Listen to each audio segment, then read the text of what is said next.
Good afternoon. My name is Sean Ulmer. I'm Executive Director at the Cedar Rapids Museum of Art, and I want to thank you for joining me today for another episode in our quarterly series of programs entitled Grant Wood in Focus. And this is a program where we look at some aspect of Grant Wood's life or career and share it with all those who are interested in Grant Wood's work. Today, I decided to focus on his early work, and I did that for a couple of different reasons. First, one of the pieces that I will share with you today and of the class is currently on view at the Cedar Rapids Museum of Art.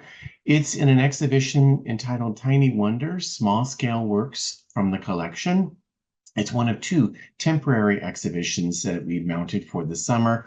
One is on large-scale works called Thinking Big, and the other is on small-scale works, which we call Tiny Wonders. And one of Grant Wood's drawings is on view in that show, and it's one of his pieces from his early career.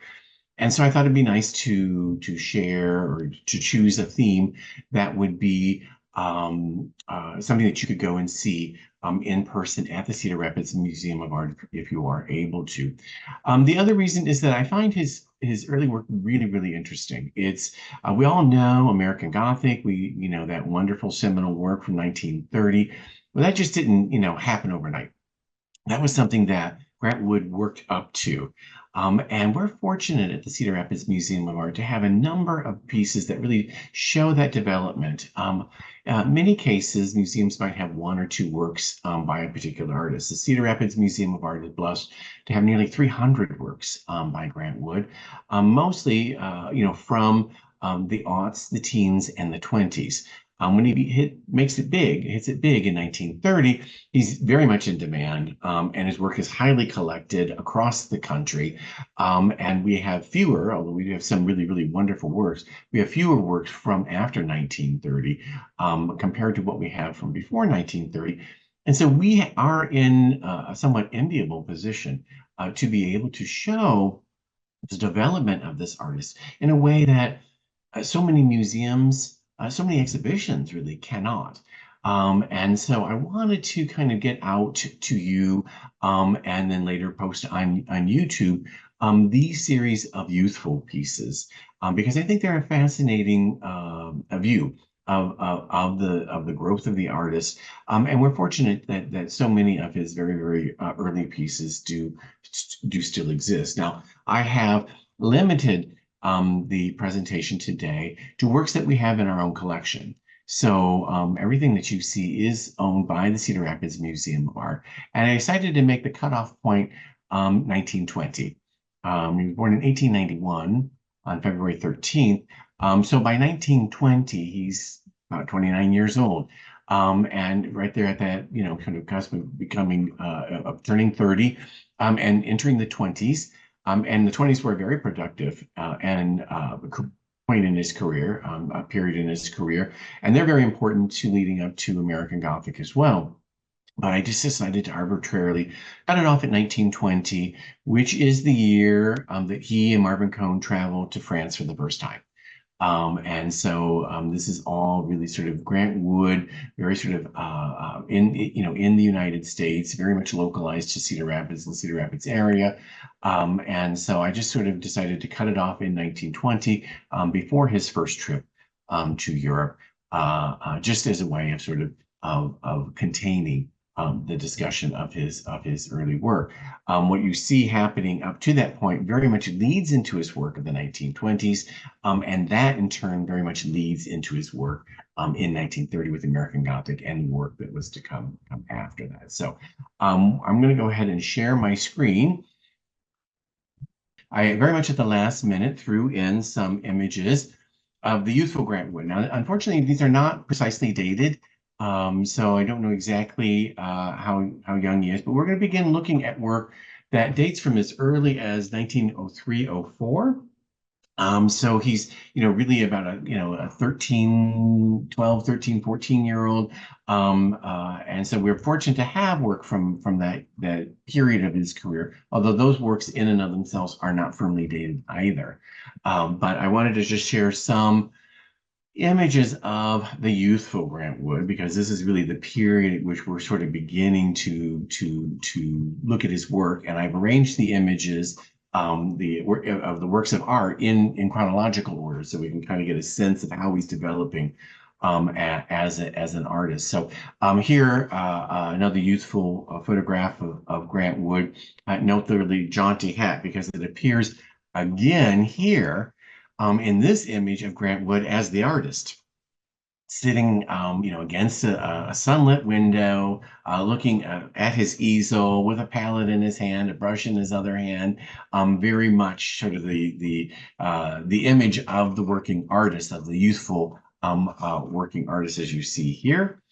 And then here, much later, from the late teens, so just before we're going to stop looking at his work, when he returns from his service in World War I. And so this is very much, this is going to be around 1918, 1919, just towards the end. So I just want to kind of give you a sense of the artist, images of the artist, and before we look at the works of art. Now, I'm not going to go into any biography per se of Grant Wood, except to say that he was born in Anamosa in 1891, and he moves to Cedar Rapids in 1901 at the age of 10.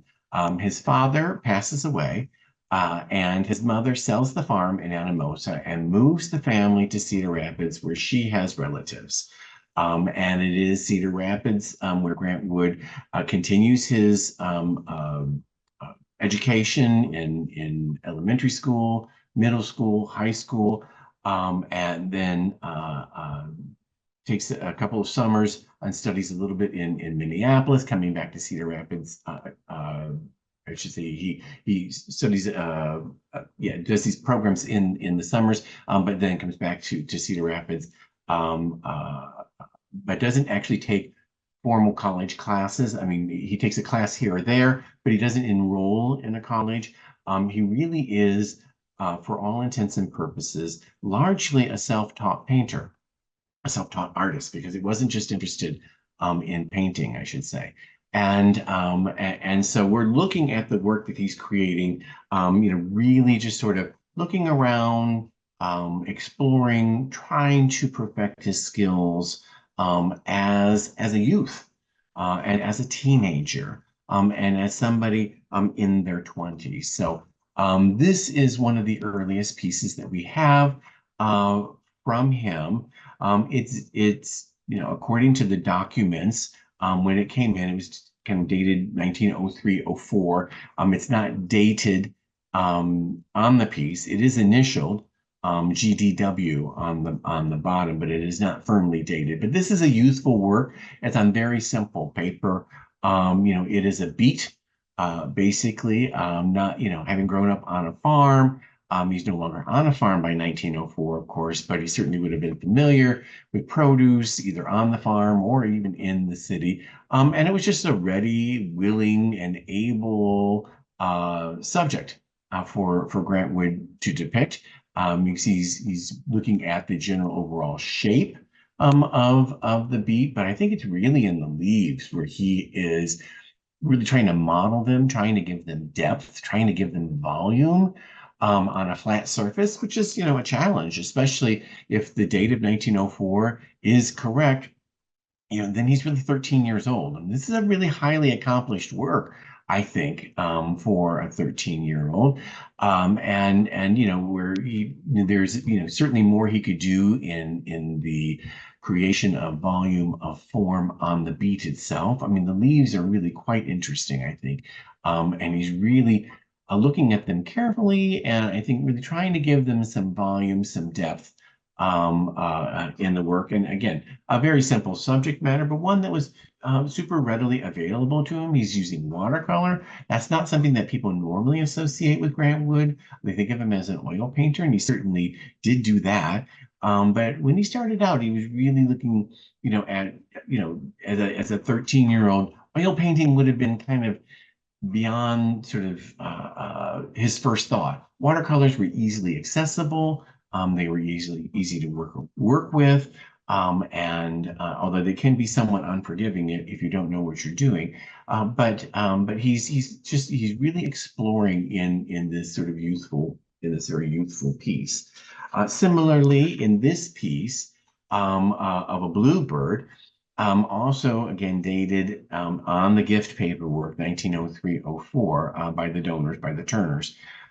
Here again, sort of a bird sitting on a branch. And I think what's really interesting for being such an early piece, he's trying to show this branch on which the bird is seated in a foreshortened state. So the branch is actually kind of coming out at the viewer. This is extremely hard to do yeah, on a two-dimensional surface. He's creating this illusion of depth with this sort of foreshortening that's very challenging, especially for a young artist with no formal training whatsoever. You can see that he's paid close attention to the wood. He's given it. He's created shadowing. Not a cast shadow, but he's created a modulation of the this is pen and ink and dare say watercolor. He's created form. He's one side of the twig is darker than the other. He's given it a rounded form. It's not as sophisticated as he will become later in his career, but it's very believable. It's really quite accomplished for a young artist, and he's given a little of that to the bird itself, although it does tend to be a little bit flatter than the stick itself. But really, it reads very well. It's a bird sort of in profile, but then with the legs, you get a little bit of a three-quarter view on that. And he's really giving you everything that you need to be able to read this composition. I love how it's floating against a blank background. It really helps to heighten your focus on the subject matter, and I think he's really, really quite accomplished for being such a young artist without any formal training. Here, also part of that same gift, and also dated to the 1903-04, Boy in a Raincoat, just a little simple charcoal sketch, again in profile, similar in that way to the bird itself, but not as fully realized as the bird. You can see it's initialed, but not specifically dated. Again, on the simplest of paper, and here using a different medium, just using charcoal, he very successfully kind of creates this sense of a three-dimensional form without a lot of work, without a lot of shading, without cross-hatching or any of the other devices that artists use to create volume. It still reads very much as a boy in a raincoat. And here, another watercolor here with ink, very successful. Again, dated 1903-04. This feels a little bit later. It feels like it's a progression. It feels like it's he's really done some remarkable work here in highlights on the apples. He's really created very rounded forms by use of his application of the watercolor. Even the leaves, if you look at certain leaves, even they are beautifully modeled in a way that gives them a sense of three-dimension. And you've got the light and shadow on many of the leaves picked out here. Again, against a blank background here, made blackened and darkened, which really makes the colors pop even more. Again, feels a little bit more progressive in his development of creating three-dimensional form on a two-dimensional surface. All of these are very readily available models, if you will, for him to look at. He's really looking at the world around him. And this begins, that's something that he does throughout his career. And you see it already as a young artist here. He's really looking at the world around him. And not surprising that he ultimately focuses so much of his attention throughout his career on Iowa, on the world around him. So you get it actually here from his youth. Here, interesting, very early landscape, very simple. Again, watercolor and pencil, and on paper. This one called Daffodils. Um, and where all at once I saw a crowd, a host of golden daffodil. I'm using quoting Wordsworth there. This is when he's at Polk School, so he is still very young. And you can see that he's done a really, really sophisticated job in creating this little outcropping with a mature tree on it. If and with some reflections, so you get this little body of water between us and the landscape, and then it's nicely framed. The foreground is nicely picked out by these daffodils.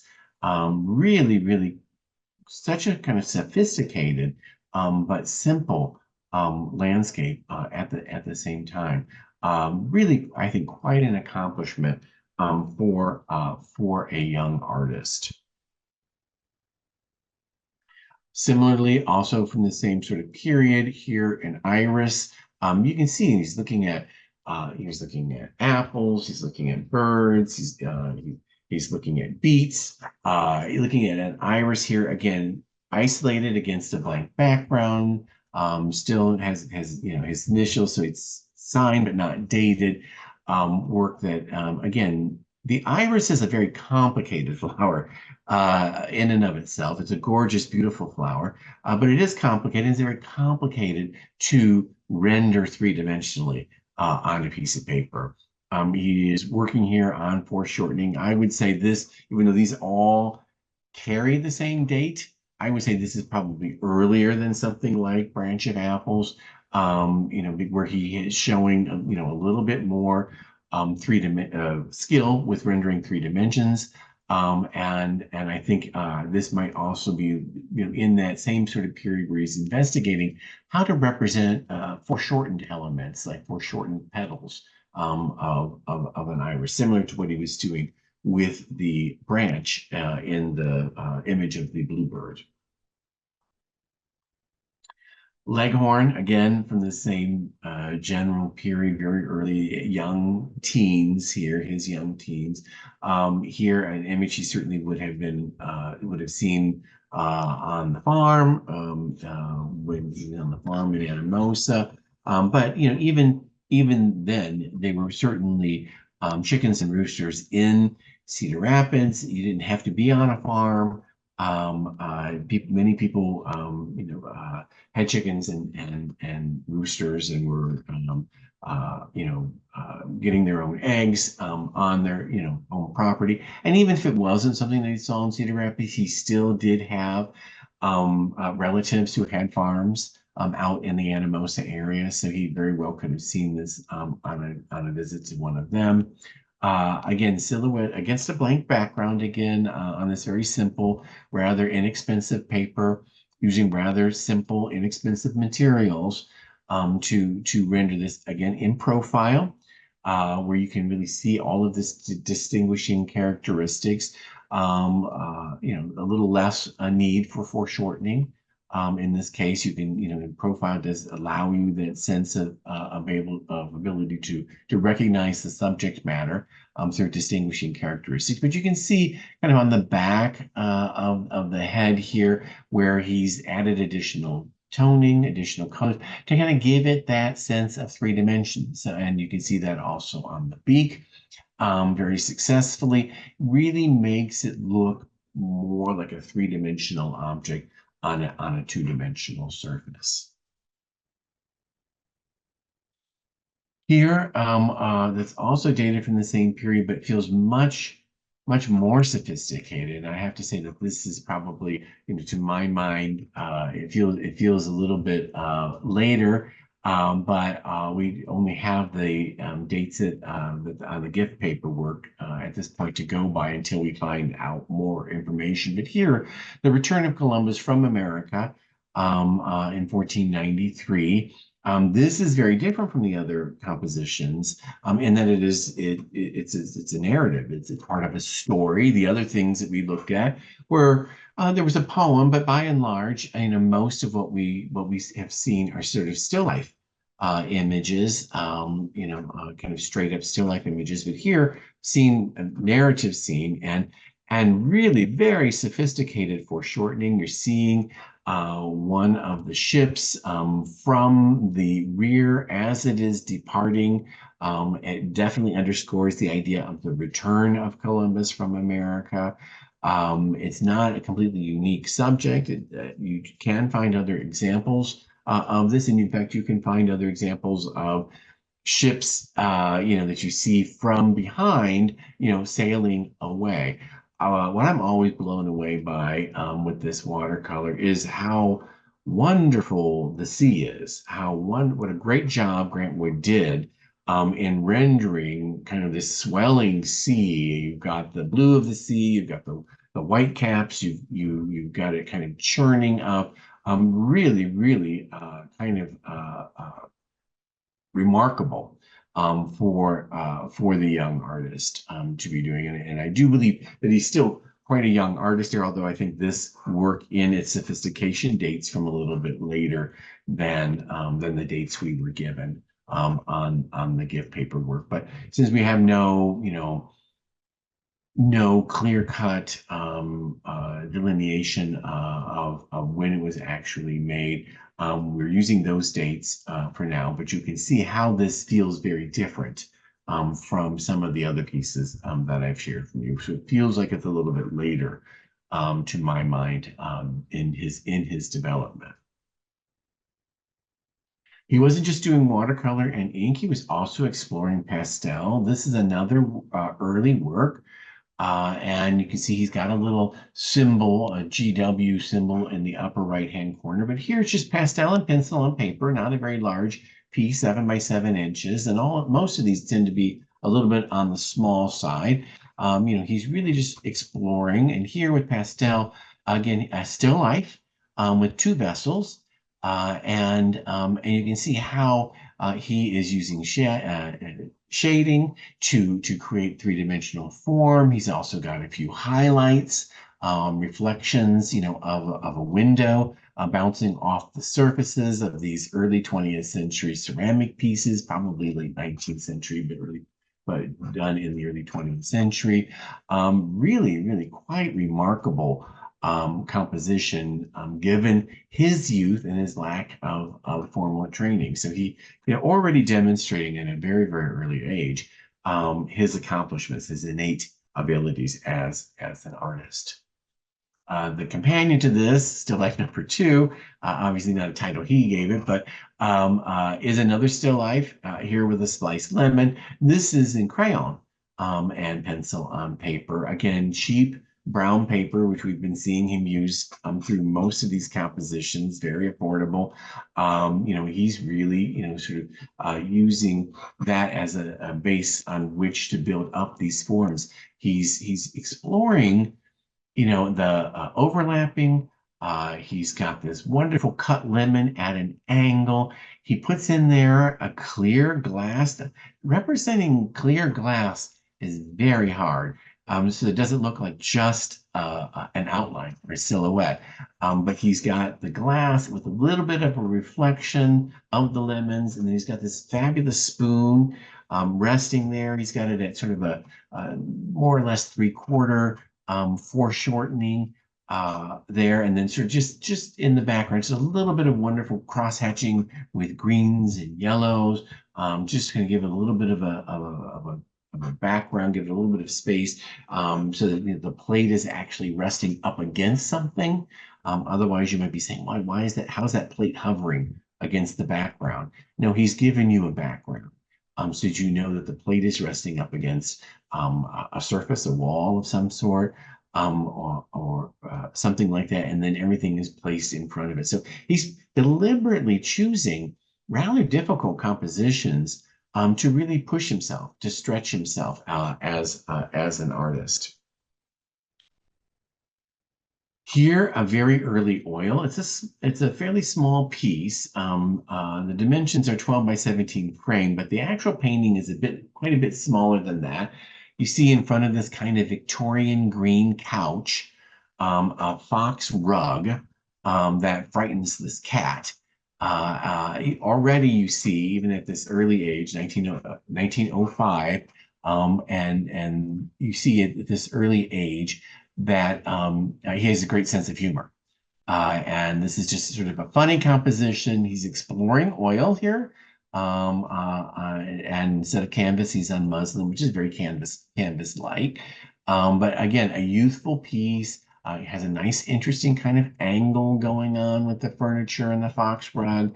And again, a kind of a humorous piece and a wonderful, very early example of Grant Wood working in oil. Again, kind of working a little bit on his perspective, with the fox rug in particular, and the shadows that the cat casts and the darkness. So you see underneath this very heavy Victorian green couch that you see there. Really a wonderful job at creating the illusion of space. And at the same time, this rather wonderfully humorous composition. Here, a fairly recent acquisition for the museum. We acquired this in 2021, an early, clearly dated 1906 Grant Wood watercolor of a waterfall. And this could have been any place, in the area. I don't know that many waterfalls, but there are some wonderful picturesque parks, here in Cedar Rapids and in Anamosa and spaces in between that he could have gone to. And here he's challenging himself again to create a composition, this one a more pure landscape, somewhat like Daffodils was, where he's showing space by diminution of size, but he's also showing moving water. Again, another very, very difficult thing for an artist to show. Having it cascading down, splashing, there's the splashing water, and then you have the reflection. So and all of this is happening over boulders that he's, creating, three-dimensional boulders that he's created, and all of it's framed by this very lush foliage. I'm really quite a sophisticated, I use that word again, at complicated composition for someone, who is, at this point, really 14, 15 years old. Really, really kind of an amazing image. And I think I have a closer view of sort of the top of it so that you can kind of get a sense of it. The water, he's letting the color of the paper come through. He's giving the water some highlights and some darks there to give it sort of the sense of brushing. There's so many ways in which this composition could have gone wrong. So many ways in which he might have done this where it didn't quite work out. But I think that he did a really remarkable job for a young artist in creating this three-dimensional landscape with moving water and reflections. Here from the same year, also dated, an early oil, this on composition board, which was to be his favorite support throughout his career, representation of pansies. And so again, he's gone back to another flower form. We've seen quite a few of them so far. They're readily available composition. You can see these pansies are in a kind of oblong bulbous vase. And their happy little faces are popping out of the top of that. And he's doing some full on, and he's also doing some in profile, and he's trying to really create this three-dimensional composition, just using these pansies to kind of mark the space. You see that some of them cast a bit of a shadow. If you look closely, and so he's really giving them full form. These are very flat petaled flowers, but they're also at angles, and he's trying to represent all of that in this early composition. Here, from about 1906, is a pastel on paper. So again, he's exploring a wide variety of media in his youth here. And here, like the branch of apples, here we've got this sort of series of what looks like cherries on a branch with leaves, and really just a wonderful, wonderful composition. With sort of highlights on the cherry. They feel very, very three-dimensional.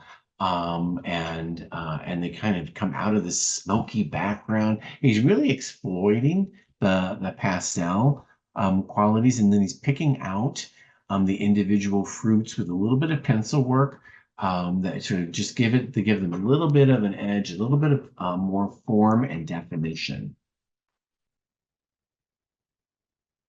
And here, interesting early ink and colored pencil on paper here, a hearth scene, fireplace, very, very minimal use of color, basically, it has this kind of greenish background, then black and yellow that he pulls out of it. So really, really wonderful composition of an interior, which is something that we haven't seen yet. So he's exploring interior scenes here, kind of dark one. Really, the illumination is coming primarily from the fireplace.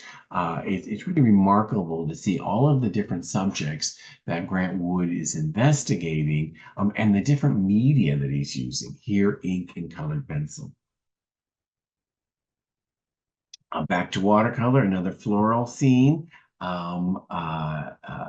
where he's using all the translucency that watercolor will allow, but he's got this nice, rather bulbous blue vase into which these flowers have been placed, and he's sort of exploring the different floriforms sort of in the margins. Not all of them seem to be connected to the main vase itself, but perhaps he's also just sort of creating things in the margins to sort of see how to represent this three-dimensional form through a series of overlapping washes. And this is, of course, when he's in high school, and in high school, his talents are recognized while he's in high school, and he is encouraged, along with Marvin Cohn, to contribute work to the yearbook. And so what I have for you is a whole series of images from the 1908 Washington High School yearbook. He was a student at Washington High School, and I just sort of open it up here for you. And there's Old Wash, which is where the current Cedar Rapids Public Library is, on the other side of Green Square, from the Cedar Rapids Museum of Art. And he created some full-page sketches, like this representation sort of leads you into the senior class here. This is not an original, but the one that was reproduced in the yearbook itself, but the original does exist as well. Here, a young man dressed up, wearing a hat, not dissimilar to the kind of hat that Grant Wood was wearing at this same point in his career, dressed in a suit, kind of standing there for the senior class. And then there would be photographs of the senior class, and he did these wonderful little vignettes, these little daguerreotypes, the little drawings of daguerreotypes that you see here for the senior men and the senior maids. Here, looking back to the more Victorian version of photography. And he also did these wonderful little drawings that led you into, like here, a listing of the faculty, where this ribbon is going in and out of the letters themselves. Or here, alumni. And again, these are all reproductions of drawings that appeared in the 1908 yearbook. Or here, a little vignette that leads into some of the texts. Two little different ones. One is, sort of the essentials of the alphabet, which is, expressions that come off of the first word in the word senior class, in merry vein, as it were. And then here a little Renaissance medieval trumpeter. Or a couple more lead-in images for the literary section and the section on athletics. that trumpeter, and something like the literary here, really betray Grant Wood's, looking back at other art from different periods as a source of inspiration. That chair in which this person is seated is definitely a chair that's coming out of the Middle Ages and Renaissance, and he would have known that by consulting art books. And he did this throughout his career. Many people do not think about Grant Wood paying close attention to art from previous periods, but he did. And this Discobolus, the discus thrower, is a quote from a Greek and Roman precedent. And he uses that as his image to lead us into athletics. So throughout his career, he is well aware of other art forms from different periods, and he utilizes them when appropriate. And this is Man of the Class, which I referenced at my opening here. This is a very small work that Grant Wood did. That is a wonderful little pen and ink on paper. It's only 4 by 3 inches, so it is a tiny little thing, but would have been reproduced very well. And this do not know where this appeared. I don't have that reference with me, but this is currently on view. It's a piece that you can see on view currently. Again, very, very nice ability to create three-dimensional form with just ink, and then this use of parallel lines to create the shadows. To create that jawline, for example, or the back of the neck, gives that sort of three-dimensional form in a very simple and straightforward way. This, unfortunately, I shot after it was framed, so I have a little bit of glare. So I wanted to catch it at a little bit of an angle, which is a little bit less glare, which of course is not part of the original piece. But here you can see it in one of our 16 by 20 frames. So that kind of gives you a sense of its size, of its smallness, and how appropriate it is for our exhibition, Tiny Wonders. And here you can see it on the wall with a small a dollhouse, and another small work to the right by a different artist. These are different artists. It is part of our Tiny Wonders exhibition, which is currently on view for the summer. Here from 1910, sketch of a bearded man. So he's about 19 years old at this point. He's really, again, very much like he did with Man of the Class. He's just using ink and on paper. Here's a simple sort of lined paper that probably tore out of another source.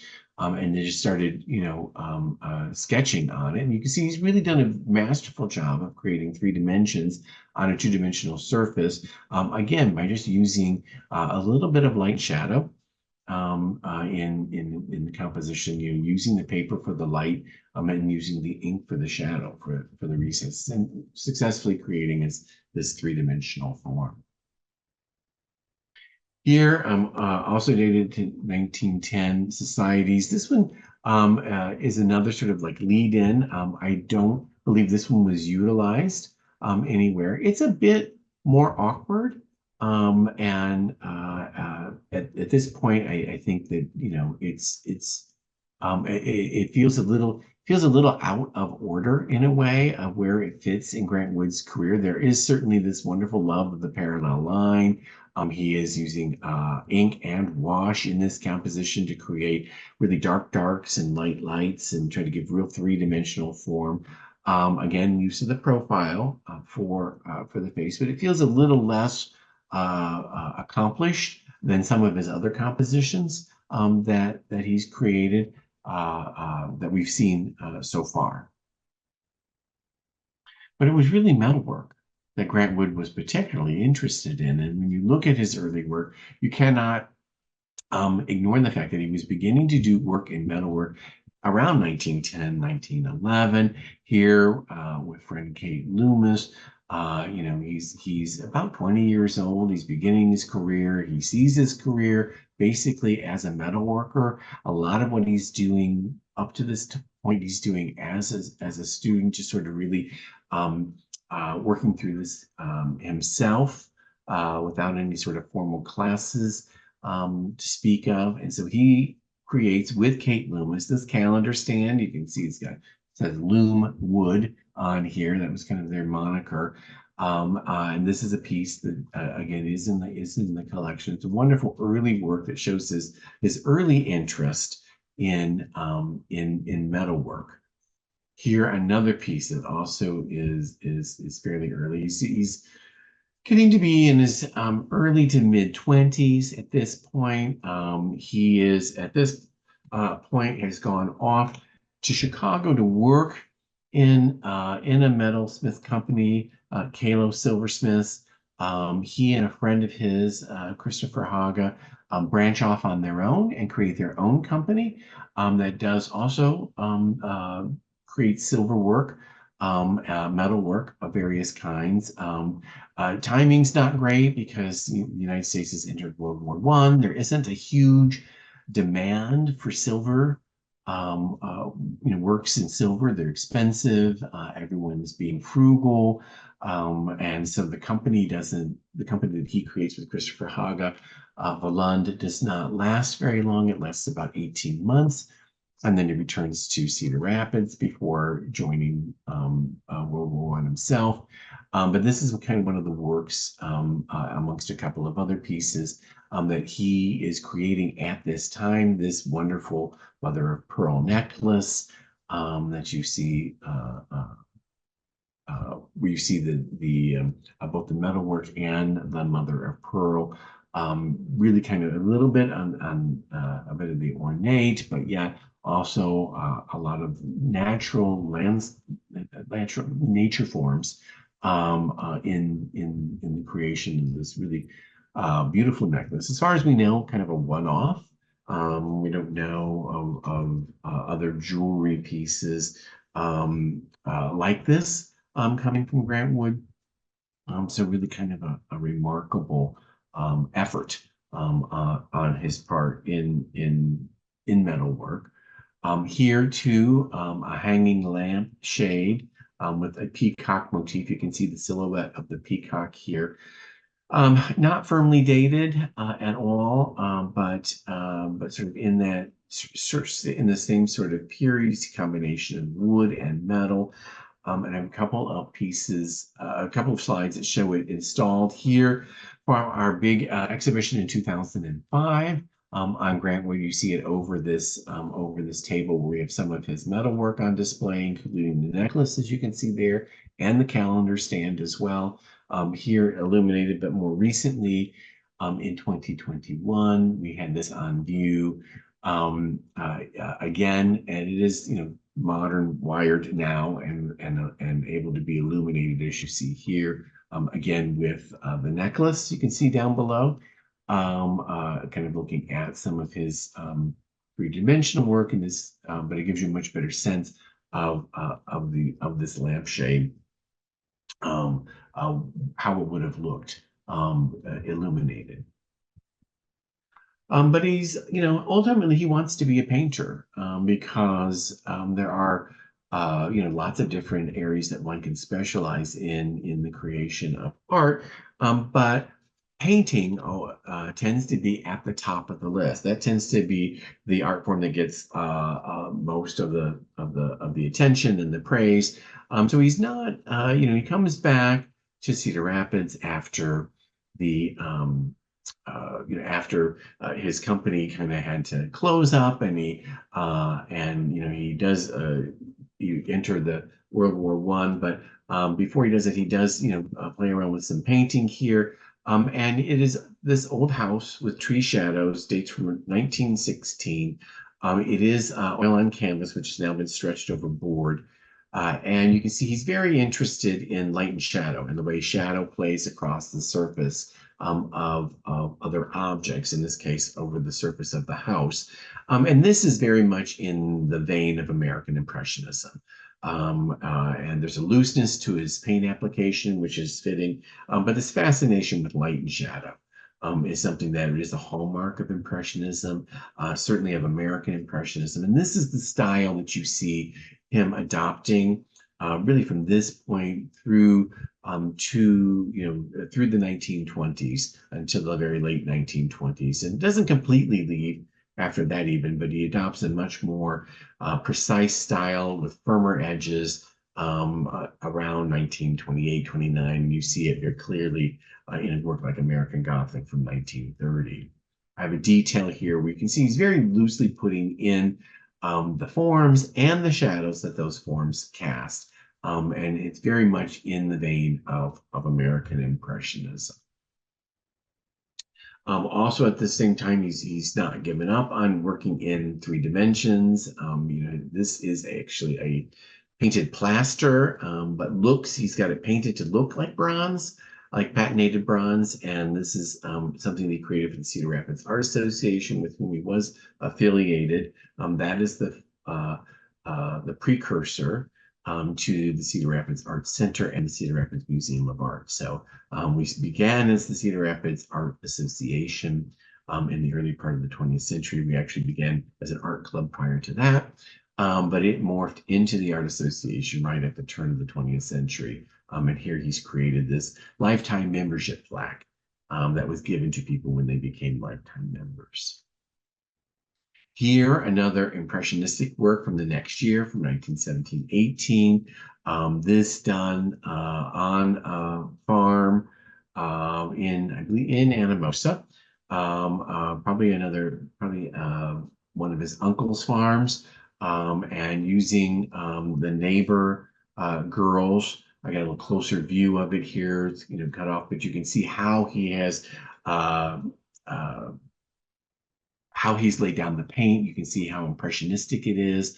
And again, very interested in light and shadow across a surface. Here, the girls dressed up for their portrait, but ended up in the chicken coop, feeding the chickens in this composition. Again, sort of wonderful mastery of paint application. And again, without any serious formal training, but very aware of the American Impressionist movement in the United States. Here are the horse traders. People who come to town and bargain for goods. They were traders, basically. Here, very impressionistic. You get a good sense of how he's laying down the oil paint on composition board in this case, again, which was to become one of his favorite materials, was composition board. And a couple of details here of these compositions from the late teens. Here, 3178, which is his address. This is a house that he built with his friend Paul Hansen. They built 2 identical craftsman-style houses that were side by side. They still exist. Grant Wood's house has been so heavily modified it's unrecognizable as what you see here. But after he built the house with his friend and moved his mom and his sister in, he painted it. And so here is an image of this house that he built, which I'm sure he was quite proud of, and very well should be. But again, it's really about the way light falls across the surface. And this is, very much what he is developing as an artist as he's moving into the 1920s. So not surprisingly, when he goes to France, when he goes to Paris in 1920, he is very excited to see firsthand French Impressionism. A lot of Europe, especially a lot of France, has moved on past Impressionism by this point, but it's still very much in vogue in the United States. And so he's already investigating it here in the late teens, and it's reinforced by his trip to Paris in 1920, and again in 23, 24. There's some wonderful details where you get a good sense of how he's laying down the pigment. Trying to capture that moment is one of the things about Impressionism. It's really trying to capture a specific moment and trying to do it very quickly, knowing that the light's going to change and everything's going to change with it. Here from about 1918, not firmly dated, but from ultimately from Francis Prescott, this wooden chest with a red cross in the center, which is why it's called a Red Cross chest. It wasn't for the Red Cross, but there's a big red cross there. And that red cross is actually painted on canvas and inset into this chest. It was from Prescott. She gave it to someone who then gave it to us ultimately in 1995. Grant Wood, always explored different media, and wood was not foreign to him at all. And so here are one of the few pieces of furniture that we have that are extant from him today. And here from 1919, a cute little hospital sketch. We call it a hospital sketch, and it's just a picture of him. He was going in for a procedure.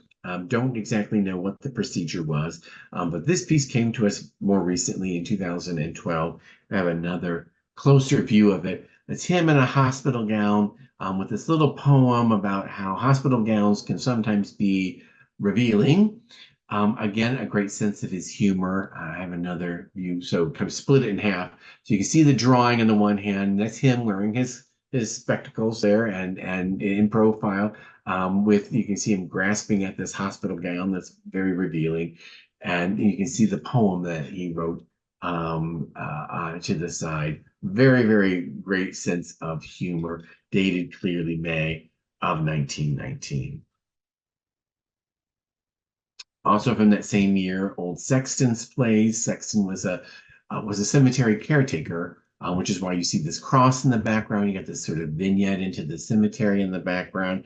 Not sure, it could have been any number of old cemeteries that Grant Wood would have been aware of. There was one even in the Kenwood section where he was living, but there's no firm attribution to a specific place. Again, super interested in light and shadow. Look at how the light falls on that little bump out next to the red bench in the pail there. And again, wonderful. You can see how he's laying down the pigment. So many times he'll let the color of the composition board come through, like between the clapboard, the white clapboard that you see. He's letting that reddish brown color of the composition board come through to help create some of those lines. And here another really wonderful detail of that red bench.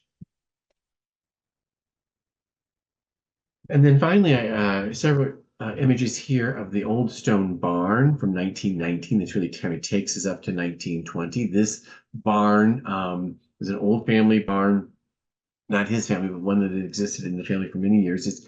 It existed in Cedar Rapids. We've been able to locate where this was. This was on First Avenue, where the Outback Steakhouse is now, on that corner. This barn stood for many, many years. It was one of the oldest barns in Lynn County, actually, and Grant Wood found it fascinating. Here you can see he's interested in light and shadow, caressing the side of the barn. You can see that between the individual pieces of stone, that's the brown composition board coming through. I think I have a detail. So yeah, so it's again, that's just the brown of the board, and he's utilizing that as he does with as he did as a child with his brown paper, utilizing that as sort of a foil. Here, wonderful little details like the bird and nest up in the corner of the barn. Again, letting that brown of the composition board work its way through, helping to create, even impressionistically, these wonderful stones elements. And this is a painting upon which, when he, according to the family, when he completed it, he offered it to the farmer. He offered to sell it to the farmer. According to one family member, he offered to sell it for $10. Another family member said it was $25. So it's somewhere in there for sure. But the farmer said, well, if I want to look at my barn, I'll just go out and look at my barn. I don't need a painting of it. And it's maybe perhaps a little anecdotal story, but one that really has firmly attached itself to this painting. I think that's my last slide. And let me right here, and I'm gonna stop sharing. And so that kind of gives you an overview. I just wanted to introduce everybody to some of Grant Wood's early works. Some are firmly dated, others are not so much. You can see, I think that he was quite sophisticated, had a lot of talent very early, and without a lot of training, and really sort of continued to push himself by exploring different media, different subject matter, really push himself to become better and better. And it's not surprising that, in another decade, through continuing to do this throughout the 1920s, that he arrives in 1930, able to create a composition such as American Gothic. And I thank you for joining me today and taking a look at Grant Wood's early works, his works from his early teens through his 20s until he was about 29 at the end there in 1919, and really sort of at that sort of next sort of phase where he really doubles down on impressionism, and continues to work in that vein while doing other things as well, to kind of keep himself afloat as an artist, yeah, taking on different kinds of commissions, working for many of the significant families in town, both painting and also doing remodeling work and that sort of thing as well. All different ways in which to kind of diversify his revenue streams so that he can become a full-time practicing artist, which is something that he does in 1924-25. He's able to work full-time as an artist and make a living out of it. So that's yet to come. But at this point, if you have any questions, I'd be happy to try to answer them. Just go ahead and unmute yourself and let me know. Sean, that was a wonderful presentation. It's so nice to go through those early years. Do we know how the Turners are? I mean, it's so remarkable to see this youthful work was saved. Did Nan collect it, or was it how do you think the Turners got all those pieces out of curiosity? I mean, But I think they were great supporters yeah. of Grant Wood, and they were responsible. They employed him to kind of convert the Douglas Mansion into a funeral home, and then they gave him use of the carriage house, the second floor of the carriage house, to become a studio beginning in 1924. And that's where he lived and worked until 1935, so 11 years. And it was that ability to work in this studio that allowed him to give up paying to live somewhere else, and allowed him to work full time as an artist and to become a full-time artist. It really was an incredible thing, and they were great supporters of his. They purchased many of the paintings, especially the impressionistic paintings, which they would have on display at the Turner Mortuary. In the viewing rooms, there would be Grant Wood's on the walls. And Grant Wood or his mom, Hattie, might have kept these youthful drawings. Grant Wood, I can see keeping them himself to kind of refer back to things. Artists oftentimes will keep work, even early work, to kind of come back to, but perhaps Turner's, approached him and said, these are wonderful. You're really an amazing artist. We let us, acquire these from you. Let us purchase these from you. And who knows the exact circumstances? He could have, needed some extra cash, or maybe had felt that he didn't need them anymore. But here are these people who are interested in them, and they're great supporters, and they want them. We don't know all of the details as to, why the transaction had, but thank goodness it did, because it was that gift from the Turners in the early 70s to the Cedar Rapids Museum that really gave us the foundation for the Grant Wood collection. And they had the vision. They had the vision to collect, and they collected, most of what we have from his early period. I think really comes from Turner's. They continue to purchase and support him in the teens and 20s, but really primarily in the 20s, but they were buying earlier works that he had done before before the Turner Mortuary opened up at the location that it is. And so that, as far as I know, we don't have any of the details on how the acquisition went, but they had a good vision. The Turners had a great vision. They realized Grant Wood's talent. They supported him, as did many other sort of the major families in town, and wanted to preserve that early work. And we're so very thankful that they did. Thank you. And also, do we have a lot of other artists we have youthful works from? I'd imagine Jamie Wyeth, perhaps the family, but are there any other artists that you think of that there are a nice collection of youthful works like that, or they're early? Well, I mean, I know that we have a lot of youthful works by Marvin Cohn, we have a lot of works by Grant Wood, but we have even more works by Marvin Cohn in the collection, and some of those are these youthful works and the works that he did when he was an illustrator. He started out as an illustrator, kind of putting himself through school and stuff like that. So we have that, and there are other artists around who are good about keeping all of these youthful pieces, whether that was them or that was their parents or who knows what. But there are others that where you can see, their growth. And there are youthful works by Picasso out there where, but they're paintings that he too showed talent very early. But they're really remarkably sophisticated and accomplished paintings by Picasso from when he was in his teens. And so there are others out there, but many times for most artists, these early youthful works are works on paper. And oftentimes those works on paper, they just don't hold up well. They're not cared for, they fall apart. I mean, paper gets to be very, very old and brittle, and it has a propensity to kind of disintegrate.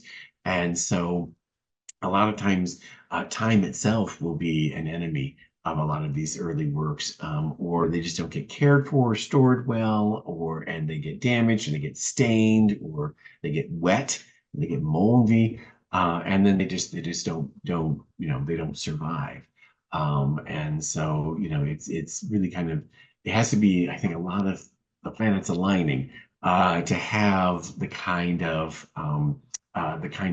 collection of early work that we're fortunate to have.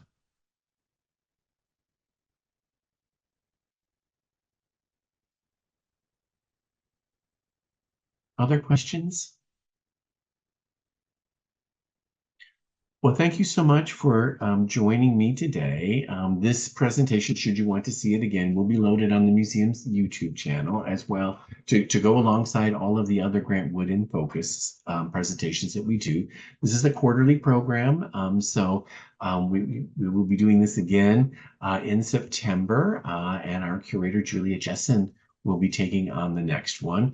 If you're interested, do visit our YouTube channel. Not only are the Grant Wood in Focuses loaded on there, but you'll also find our series of monthly presentation, One Night Stand, where we look at one work by one artist for one night. It's a shorter program. They're only about 20-25 minutes long, but that's by design.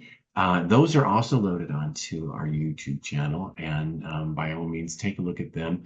They're really remarkable ways to focus on just a singular piece by an artist. Sometimes that's on view and sometimes it's not. But it's a great opportunity to kind of look there, and look forward to you joining us again in the future, either for another Grant Wood in Focus or for one of our One Night Stand presentations. Thank you, and have a good rest of your day.